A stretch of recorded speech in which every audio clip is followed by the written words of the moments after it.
എക്സസൈസും ഈ വാൾ സീറ്റൊക്കെ കൂടുതൽ ഹെൽപ്ഫുൾ ആകുന്നത്. രണ്ടാമത്തെ ഒരു ഐസോമെട്രിക് എക്സസൈസ് ബ്ലഡ് പ്രഷറുള്ളവർക്കും മറ്റുള്ള ചെയ്യാനുള്ളൊരു മെച്ചം എന്ന് പറഞ്ഞാൽ വല്ലാണ്ട് ഒരു നല്ലൊരു സ്ട്രെങ്ത് ട്രെയിനിങ് എക്സസൈസാണ്. അപ്പോൾ ഒരുപാട് വെയിറ്റൊക്കെ എടുത്ത് പൊക്കാൻ ബുദ്ധിമുട്ടുള്ള ആൾക്കാർക്ക് ഇതെന്താക്കാൻ പറ്റും, കുറച്ച് ഇത് വെറുതെ ഇങ്ങനെ നിന്ന് കൊടുത്താൽ മതിയല്ലോ.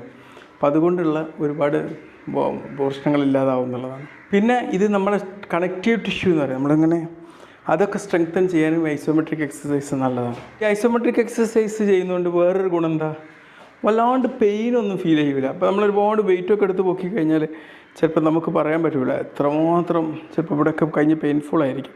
പണ്ടൊക്കെ ഞാൻ തന്നെ കുറച്ച് വെയിറ്റ് എടുത്ത് പൊക്കിയിട്ട് എനിക്കിപ്പോഴും ഓർമ്മയുണ്ട്, ഈ ടെന്നീസ് എൽബോൻ്റെ വിഷയമൊക്കെ വന്നിരുന്നു.